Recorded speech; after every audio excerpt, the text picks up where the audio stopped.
hei sanghan fuana sanina hian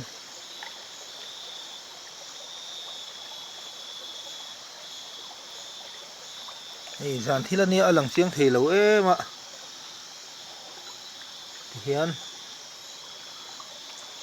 an fuan ani tihian hei han zinoi noi mai a lak thiam po hara zan thil ania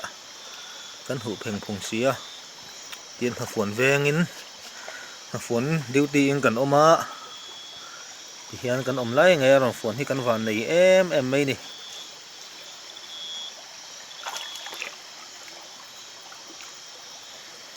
hei he ta hian en chen chuan hei sangha in bo thua na samai